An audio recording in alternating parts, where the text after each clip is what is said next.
వీరుడు,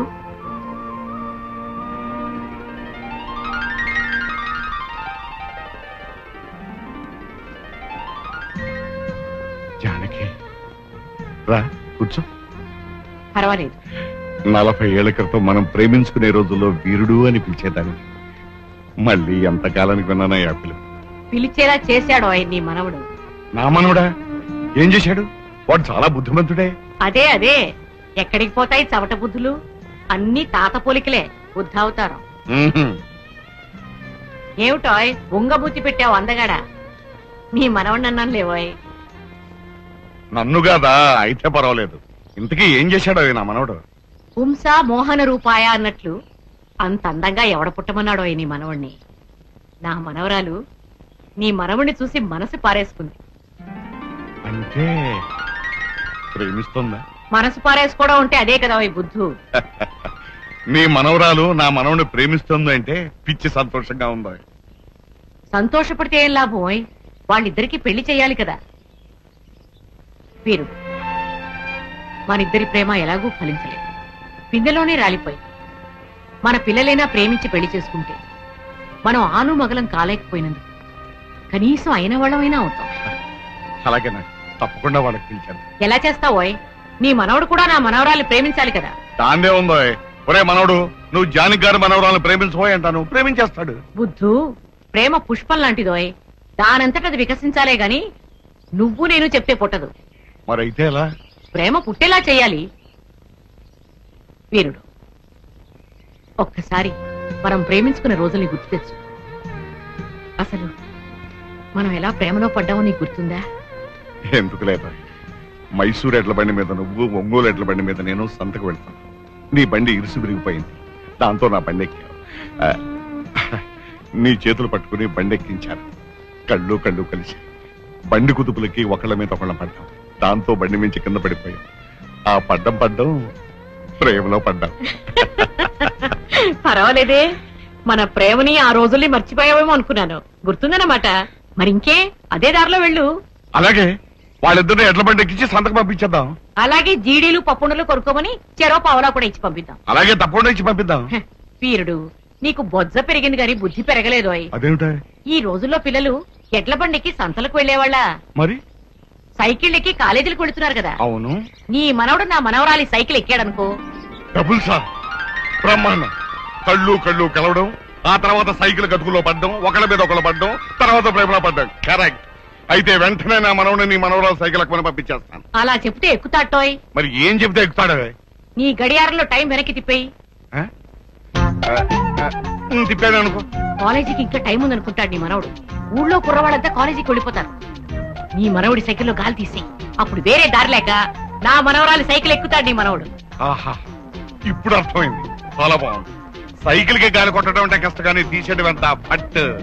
అలాగే గాలి తీసేస్తాను, వాళ్ళిద్దరిని ప్రేమలో తోసేస్తాను. ఈ వీరయ్య ద్వారా తడాకా ఏమిటో చూపిస్తాను.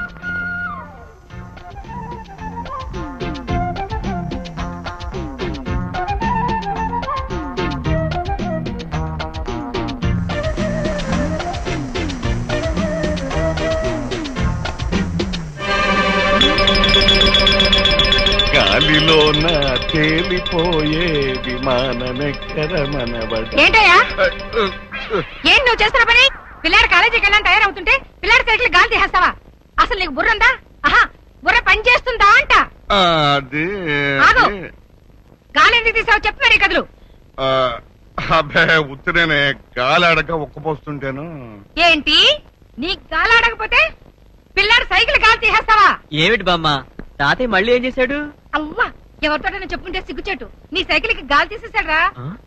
సైకిల్ గాలి తీసాడా? ఏమిటి తాతయ్య, చిన్ని కృష్ణులకి చిలిపల్లి ఏమిటి చెప్పు? అది అలా గట్టిగా నిలదీసి అడుగు. ఒరే రావుడు, ఆ వేరు పట్టని సైకిల్ పంప అడిగి తీసురా. ఒరే రావుడు, ఎక్కడ తెచ్చావురా? తాతయ్య, అసలు నీకెందుకు ఇలాంటి పనులన్నీ?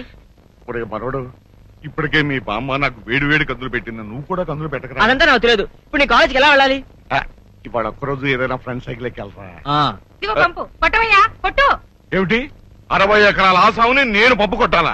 60 ఎకరాల ఆసాం అయితే సైకిల్ గాలింటికి తీస్తావు? కొట్టవయ్యా కొట్టు. ఓన్లే బామ్మ, తాతయ్య కొడతాడు, నేనే కొట్టుకుంటాను, తొందరగానే అవుతుంది. అదేం కుదరదు.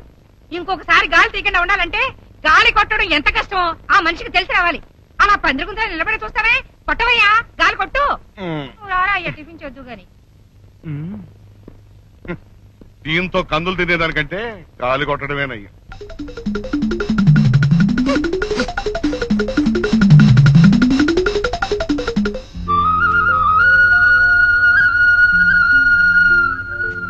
వీరుడు ఏం చేశావు? జానకి మహా గొప్ప ప్లాన్ చెప్పేవాలే. నువ్వు చెప్పినట్టుగానే నేను నా మనవడు సైకిల్ కి గాలి తీసేశాను. అది మా ఆవిడ చూసి నా మనవడు ముందే నా గాలి తీసేసింది. పైగా అదే సైకిల్ కి నా చేత గాలి కొట్టించింది. అందుకే ఇంకో ప్లాన్ చెబుదామని వచ్చాను.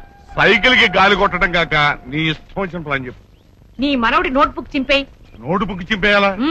పాప వాడు కష్టపడి రాసుకుంటాను. పైగా నోటు బుక్ చింపేస్తే పుస్తకం చిరిగిపోద్ది కానీ ప్రేమ ఎలా పుడుతుంది? బుద్ధు, నోట్బుక్ కోసం నీ మనవడు నా మనవరాల దగ్గరికి వస్తాడు. అర్థమైంది. పుస్తకం ఇచ్చేటప్పుడు వేళ్ళు తగులుతాయి, ఆ వెంటనే కళ్ళు కలుస్తాయి, ఆ తర్వాత మనసు కలుస్తాయి. అంతే కదా? పాలల్లో పంచదార కలిపినంత తేలిక కాదు అయి మనసు కలపడం. మీ వాడు నోట్స్ అడుగుతాడు కదా, అందులో ప్రేమలేఖ రాసి పెడతాను. ప్రేమలేఖ రాసి పెడతావా? అది చదివి నా మనవడు నీ వెంట పెడితే? నీకు బొజ్జ పెరిగింది గాని బుద్ధి పెరగలేదు అయి. ప్రేమలేఖ నా మనవరాలు రాసినట్టు రాస్తాను. ఓహో,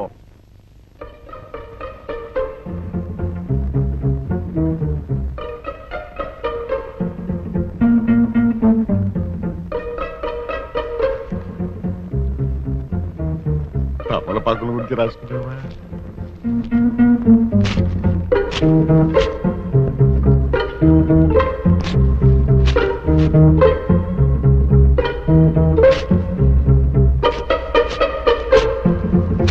ఏమిటి తాతయ్య, ఏం చేస్తున్నావు? అబ్బే ఏమి లేదురా, నీ పుస్తకాల్లో ఎలుగు దూరుతాను, బయట తోలుతున్నాను. ఎలుక? ఆ. మరి వెనకాల ఏం చేస్తున్నావు? అబ్బే ఏం తాగలేదురా. ఇవ్వు తాతయ్య, చూడండి. అబ్బే, ఏం తాగలేదురా. ఇమ్మంటుంటే. అబ్బే, లేదురా అంటుంటే. తాతయ్య, ఏం లేదురా. ఇమ్మంటుంటే. కష్టపడి రాసుకున్న నోట్బుక్. అబ్బబ్బబ్బబ్బబ్బ. మీ నాన్నమ్మను మాత్రం పిలుపు వచ్చిందంటే నాకు దారుణమైన కత్తులు పెడుతుంది. బాబా ఇదిగో, ఈ చదువు బుద్ధి మర్చిపోతున్నాను బాబా. ఏంట్రా ఏంట్రా నాన్న? అరే బాబా పిలువరా. ఏమిటి నాన్న, ఏమిటి అలా అరిచావ్? చడుచుకున్నావా? చూడు బామ్మ, పరీక్షలు దగ్గర పడుతుందని కష్టపడి రాసుకున్న నోట్స్ ఎలా చింపేశాడో చూడు. ఏందయ్యా ఇది? నీకేమైనా పిచ్చెక్కిందా? మొన్నేమో సైకిల్ గాలి తీసేసావు, ఈ వేళేమో నోటు బుక్ చింపేశావు. ఏమైంది నీకు? ఎందుకు చింపేశావు నోటు బుక్? అబ్బే ఏమీ లేదే, కాగిత పడవలు చేసి నీళ్ళల్లో వదులుతూ ఆడుకుందామని. ఏంటి ఈ వయసులో కాగితం పడవలతో ఆడుకుంటావా? అందుకని పిల్లోడు ఎంతో కష్టపడి నోట్స్ రాసుకుంటే చింపేస్తావా? అసలు నీకు బుద్ధి జ్ఞానం ఉందా? ఏళ్ళు రాగానే సరికదయ్యా. ఇలాగే వాడు వస్తువులని పాడు చేస్తుంటావా? రేపటి నుంచి వాడు ప్యాంటు షర్టు కూడా చింపేస్తావా? ఆ ఐడియా ఇంకా ఇవ్వలేదే. ఐడియా ఇవ్వడమేంటి? అబ్బాయి ఏమీ లేదు, ఏదో ఒకటి అనాలి కదా అని అనేసాను.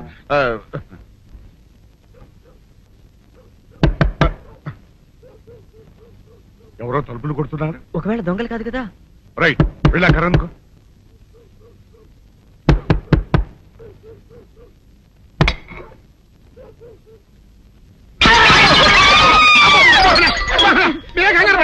ఇడు మా అబ్బాయి బుల్ రాజు చనిపోయింది రాజుని. మరి ఏమిటి ఇలా వచ్చారు?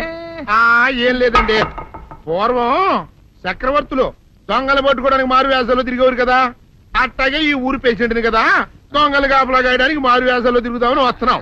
మీ ఇంటి నుంచి కేకలని పడ్డాయి. ఏంటా అని తలుపు కొట్టాం. ఇంకా నయం పుర్ర పగిలింది కాదు. అవును, ఏంటి అరుపులు? మీరే చెప్పండి ప్రెసిడెంట్ గారు. మొన్నేమో పిల్లాడి సైకిల్ గాలి తీసేశాడు, ఈ వేళేమో వాడు నోటు పుస్తకాలన్నీ చింపేశాడు. ఏమయ్యా ఏంటిదే? ఇంత వయసు వచ్చినా కానీ చంటి పెట్టలాగను వదిలేకపోతే కింద వస్తుంది డాడీ.